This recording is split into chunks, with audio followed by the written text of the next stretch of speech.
So what's up guys, for today's video, so nagkalibrate ta sa ato ang DJI Mini 4 Pro 3. So ato po din gikuan, gi-update ang iyang firmware, no? Medyo ano na siya, update naman eh. So na internet internet nga connection, tapos kapit na i-charge na po nato ni, malubatay na po ni. So nag-isa ra ni atong baterya ni ba kay wala available sa kuan kanang ilang store ba wala available na battery. So dili man fly more combo ang atong napalit nga kuan, atong nautang dai, atong nautang Mini 4 Pro. So isa ra, so dali ra kay malubat no. Flying time niya mo 20 minutes lang, so 18 or ana gamay ra. So pag makuha siya, makapalit tag duha ka battery. Mahal-mahal kung battery mo, tag 3 mil niya ta kapin. Pinagandar-andar na siya. Restart siya basta nasa update nga mga firmware. So be sure lang nga full git bag update mo firmware, dapat full na inyong kuan. Sige 2 bars na lang. Dali ra man siya malubat good. So palit tag battery ani puhon, no? Unta na available na silang store kay karon wala hurot-hurot ang kuan ng battery sa inani. So na yung mga available na ron, abot lang sa katong nasundan nanin DJI Mini 3 mauro to na dito. Ano update sabi na kog na-update na ako nito tuplok ato ni Agi kay sus di mo dai ma-update to go internet mo to siya. Sabi na kog makuha na to, okay na ako man di ay sa update akong firmware.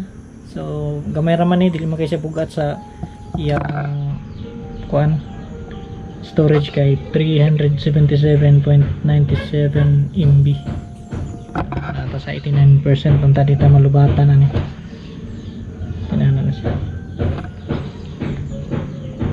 So gwapo mong ini ma-update na to ang firmware sa itong device kay update yun po ta sa kanang unsay latest ta, diba?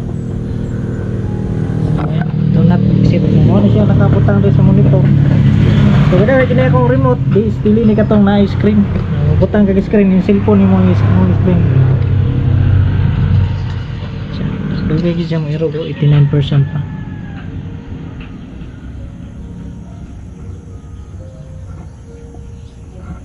Na kamay na lang. So makapalupad na tani. Dugay din sa tambay kay busy magay ko diri. Dugay na tambay ning drone. Sa kanin ako i-lupad.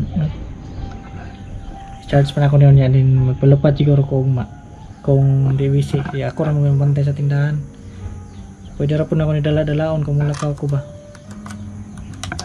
Start mo siya. Mana yung tingog.